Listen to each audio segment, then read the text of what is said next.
오늘 제 설교 제목은 사랑은 온유합니다예요. Love is kind. Kindness는 온유, 통제하에 있는 힘을 얘기합니다. Kindness는 온유, 통제하에 있는 힘입니다. 우리 한번 같이 읽어볼게요. 사랑은 온유합니다부터요. 시작. 사랑은 온유합니다. 온유, 통제 아래 있는 힘. 꼭 외우시기를 바라요. 오늘은 온유에 대해서 얘기합니다. 거북이의 목을 강제로 빼낼 수 있는 힘을 가진 사람은 없다고 합니다. 거북이의 체중이 불과 20파운드 정도 돼요. 9kg. 그런데 사람은 150, 200파운드, 60, 70kg에 나갑니다. 그런데 사람의 힘으로는 절대로 이 거북이의 목을 강제로 빼내지 못한다고 합니다. 여러분, 햇님과 달님이라는 거 우리나라로 번역되고 북풍과 태양이라는 말로도 번역이 된 거 혹시 이야기 아시나요? 한 번은 둘이서 내기를 합니다. 누가 외투를 벗길 수 있을까? 그래서 먼저 북풍이 바람이 얘기합니다. 내 입김으로 큰 바람을 내면 분명히 저 남자의 외투를 내가 당장이라도 벗길 수 있다고 이렇게 외칩니다. 바람을 불기 시작합니다. 열심히 불기 시작하는데 어떨까요? 바람이 불면 불수록 남자는 오히려 단추를 만지고요. 두 손으로 움츠리면서 옷이 벗겨질까 봐 무서워하고 더 움츠리게 됩니다.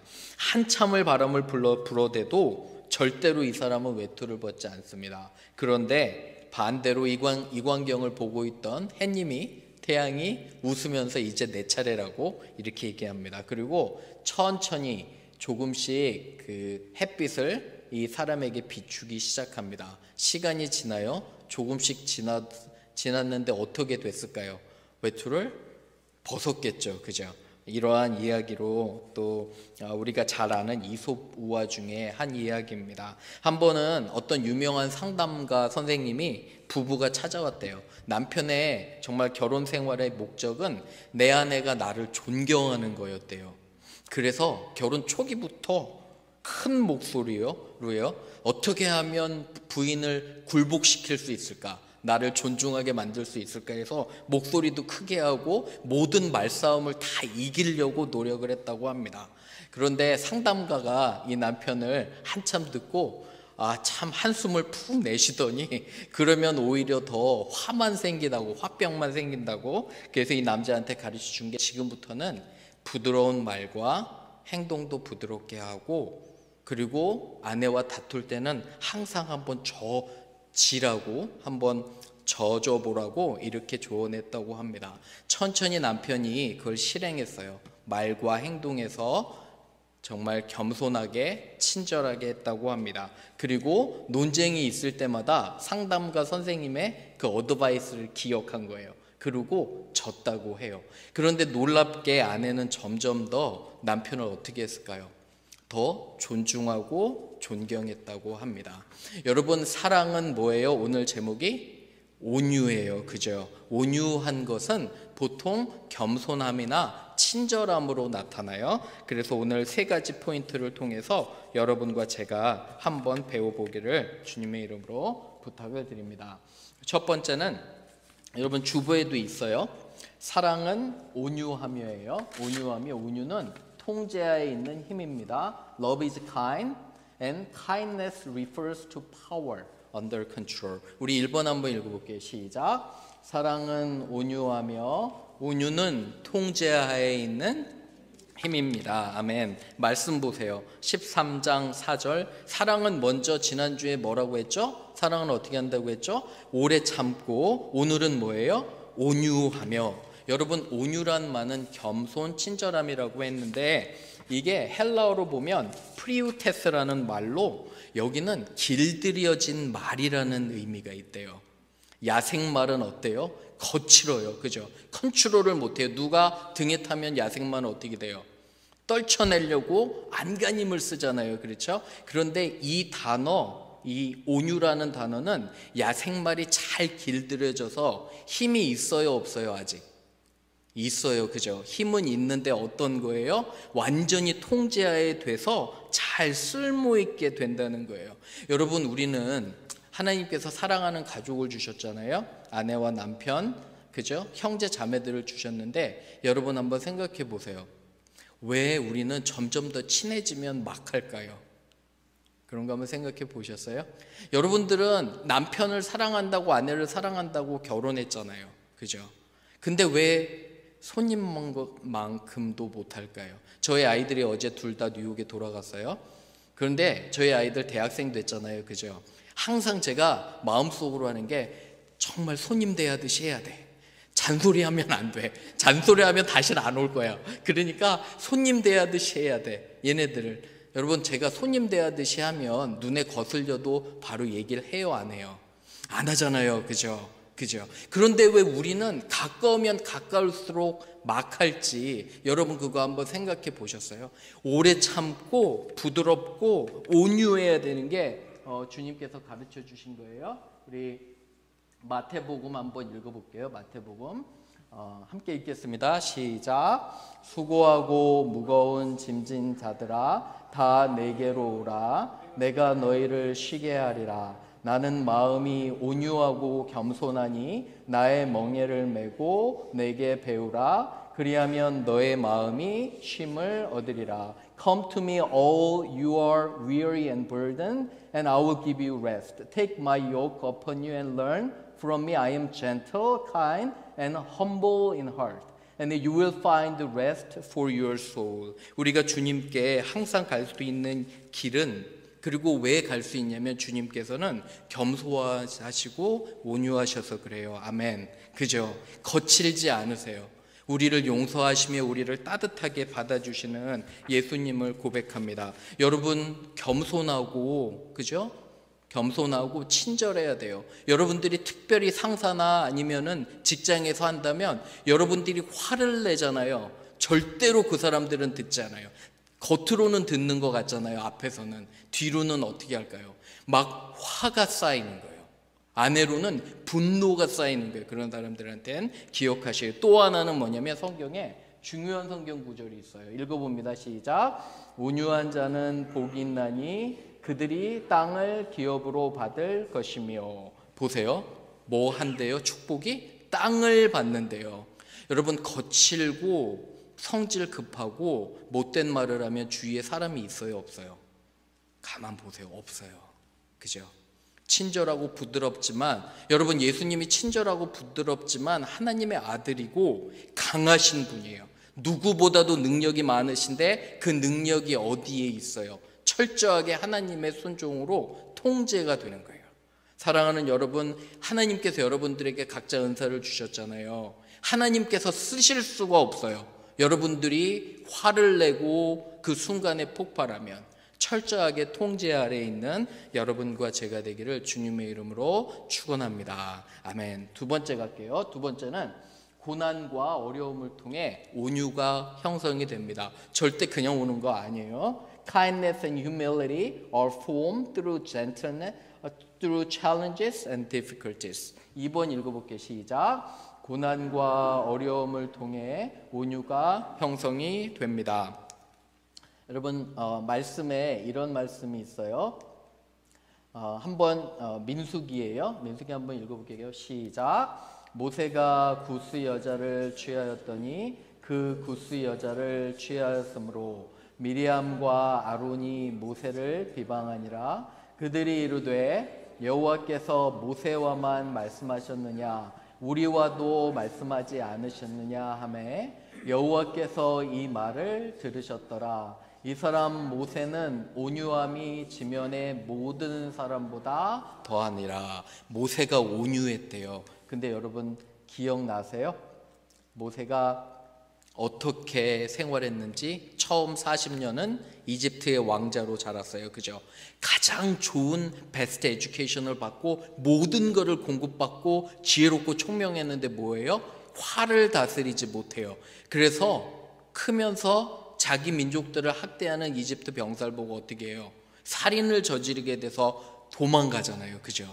그 다음에 40부터 80까지 하나님은 40년 동안을 모세를 훈련시키셨어요. 어디에서요? 광야에서 훈련시키셨어요. 철저히 낮추셨어요. 완전히 바닥으로 떨어뜨리셨어요. 왜 그러냐면은 양을 치면서 하나님의 겸손함을 배우라고. 여러분들이 학식이 있고 우리가 너무너무도 잘해도 그게 쓸모가 없어요. 뭐가 없으면, 도전과 환란이 없으면, 도전과 환란이 있으면 그때에 하나님께서 이렇게 우리에게 성품을 또 만드시고 온유하고 겸손하게 하십니다. 여러분, 제가 이번 학기도 이번 주에 시작이 돼요. 미국 신학교에서 강의를 해요. 그런데 이 신학교에서 아주 강의 있는 것 중에 하나가 흥미로운 게, 한 강의가 온라인으로 알칸소에 있는 감옥에 있는 수감자들을 제가 가르쳐요. 한 25명, 30명 되는데 전부 다 감옥에 있는 분들이에요. 무기징역부터 시작해서 짧게까지 그분들을 가르치는데, 여러분, 이분들의 얘기를 들어보면 여러분과 저희랑 많이 다를 것 같죠? 어떠세요? 여러분과 저와 다를 것 같아요? 아니에요. 정말 비슷한데 이분들과 우리가 다른 건 그 순간에 자기 감정을 절제를 못한 거예요. 그 정말 화나는 순간에 절제를 못하고 하는 거예요. 온유가 왜 중요하냐면, 여러분 생각해 보세요. 여러분들이 화가 나잖아요. 여러분들이 평소에 쓰지 않는 언어를 쓰는 거예요. 맞나요? 그죠? 여러분들이 화가 나면 그 죄라는 게 여러분들을 앗아가면 하지 않는 말, 상처 주는 말, 공동체를 해치는 말, 아이들에게 못하는 말을 하는 거예요. 여러분 생각해 보세요. 하나님께서 주신 우리 귀한 자녀들이 있잖아요. 그런데 화나는 순간에 내가 도저히 하지 못하는 말은 사탄이 주는 말이에요. 철저하게 우리가 통제하에 있어야 돼요. 그래서 아침에 왜 우리가 말씀과 기도로 우리를 무장해야 되냐면, 여러분, 하나님 앞에서 기도해야 돼요. 하나님, 내가 이 화가 일어날 때 직장에서도 하나님 저를 통제할 수 있는 힘을 주시옵소서, 이렇게 해야 돼요. 말씀으로 기도하고 내 자신을 무장하지 않으면 심지어 가족에게도 이러한 말들을 실수하게 되는 거예요. 저는 이 수감자들을 보면서 나도 그럴 수 있겠구나, 점점 더 조심해야 된다는 그런 생각을 합니다. 사랑하는 여러분과 저도 마찬가지로 정말 우리가 통제하에 잘 있어야 돼요. 그런 면에서 온유는 중요한 것 같죠? 그죠? 그래서 1년 동안 여러분들의 삶에 온유가 있기를 주님의 이름으로 축원합니다. 세 번째 갑니다. 마지막으로 세 번째는 우리가 하나님과 사람들을 섬길 때 온유가 필요합니다. We need kindness when we serve God and other people. 3번 읽어볼게요. 시작. 하나님과 사람들을 섬길 때 온유가 필요합니다. 이렇게 kind가 필요한 거예요. 우리 젊은 친구들 있잖아요. 제 어드바이스는 절대로 화를 내거나 자기를 통제하지 못하는 사람과는 사귀면 안 돼요. 조심해야 돼요. 굉장히 힘들 수가 있어요. 그런데 친절하고, 여러분 근데 왜 친절하고 부드러운 사람은 약간 모자라 보이죠? 그죠? 그런데 그 모자람이 오히려 하나님 앞에서는 더 좋을 수도 있어요. 사도 바울이 젊은 디모데 목사님에게 돌아가시기 전에 이 간곡한 편지를 써요. 읽어봅니다. 시작. 마땅히 주의 종은 다투지 아니하고 모든 사람을 대하여 온유하라. 가르치기를 잘하며 참으며 거역하는 자를 온유함으로 징계할지니, 혹 하나님이 저희에게 회개함을 주사 진리를 알게 하실까 하며 저희로 깨어 마귀의 올무에서 벗어나 하나님께 사로잡힌 바 되어 뜻을 쫓게 하실까 함이라. 여기서 보면 사도 바울은 어디 있냐면 로마 감옥에 갇혀 있어요. 이제는 그의 죽음이 임박하는데 젊은 디모데 목사님에게 마지막으로 부탁하는 거예요. 교회를 부탁하는데 어떤 얘기를 하냐면 다투지 말라는 거예요. 다툼은 결단코 여러분과 저를 이기게 할 수 없어요. 여러분들의 성질을 통제해야 돼요. 다투는 것이 아니라, 보세요, 온유하고 그 다음에 뭐 하래요? 가르치기를 잘하고 성경 공부 열심히 나오셔야 돼요. 예배로는 절대로 충분하지 않아요. 말씀을 배우셔야 돼요. 가르치기를 잘하고 또 뭐래요? 그 다음엔 참으며, 그죠? 거역하는 자를 어떠한 형태로요? 온유함으로 이야기하라는 거예요. 부드럽게 우리가 이야기하는 것이 너무도 중요한 것 같습니다. 저는 목회를 하면서 우리 한인교회도 그렇고, 여러분들 한인교회 오래 다니시는 분들 다 아시죠? 특성들, 그죠? 많이 갈등 있고 싸우잖아요. 우리 교회 지난 10년 동안 정말 평화롭게 갈등 없었던 거 감사합니다. 아멘. 그죠? 앞으로도 여러분 그러시기를 바라요. 그런데 생각해 보세요. 갈등과 싸움은 언제나요? 내가 말이 거칠어요. 그죠? 그럴 때 내가 말을 통제 안 하고 내가 무슨 말을 해야 될지 생각 안 하고 얘기해요. 그죠? 행동을 막 해요. 그리고 특별히 제가 여러분들에게 부탁드리는 건 우리가 사랑하는 남편과 아내, 자녀들 정말 생각해 보셔요. 여러분들 내가 무슨 한 문장을 얘기를 하잖아요. 그죠? 그럼 내가 어떤 단어들을 쓰는지 제가 몇 번 얘기했어요. 유니버시티 오브 워싱턴에 워싱턴 대학교에 아주 유명한 존 가트만 박사라고 있어요. 존 가트만 박사는 상담소를 연구하는데 한 커플이 들어오잖아요. 그래서 딱 들어와서 5분 정도 둘이 대화하는 걸 보고 95%의 확률로 앞으로 10년 안에 이 부부가 결혼 생활을 유지할지 이혼할지 맞춰요. 95%로 맞추는 거예요. 점쟁이가 아니라 과학적인 통계로. 어떻게 하는지 아세요? 한 문장 두 문장을 분석하잖아요. 그 문장에 묘사하는 거를 봐요. 예를 들어 냉소적인 거, 아주 시니컬한 거, 나쁜 얘기하는 거, 부정적 얘기하는 그런 부부들은 대부분 그렇게 이혼을 겪게 돼요. 그런데 대화 가운데 세워주는 말, 격려하는 말, 아무리 어려워도 나는 남편을 믿고 아내를 믿는다는 이야기를 하면 결혼 생활이 유지가 되는 거예요. 말이 되는 것 같죠? 그죠? 우리의 말과 행동이 그만큼 중요해요. 어떤 분들은 저한테 그래요. 사랑할 만해야지 사랑하고 이뻐야지 내가 무슨 이쁜 말을 하지. 보기만 해도 꼴보기 싫은데 내가 어떻게 그런 얘기를 하냐고 저한테 상담하는데 여러분 말이 먼저일 수도 있어요. 먼저 얘기하잖아요. 그럼 내 생각이 변할 수도 있어요. 하나님은 우리에게 그렇게 명령하세요. 먼저 말과 행동에서 친절하고 좋은 말을 쓰면 그 사람이 바뀔 수 있다는 거예요. 여러분 믿으시나요? 대답이 별로 없어요. 믿으시나요? 여러분들의 삶 가운데 지난주에는 뭐였어요? 사랑은 뭐래요? 오래 참는 거래요. 그죠? 오늘은 뭐예요? 사랑은 온유하고. 일주일 동안 실천하길 바래요. 제 설교를 열심히 듣고 실천 안 하면 안 돼요. 내가 사용하는 언어, 내가 사용하는 톤, 내가 하는 말들, 나의 태도, 그리고 또 하나 아이들이 엄마들 얼굴 보면 기가 막히게 한대요.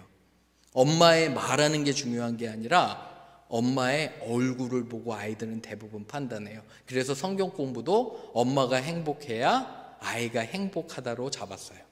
엄마가 먼저 행복해야 되는 거잖아요. 그죠? 얼굴에 행복이 가득하고요. 여러분 가까운 사람 잘해주고요. 말과 행동에 있어서 친절하고 부드러운 여러분과 제가 되기를 주님의 이름으로 축원합니다.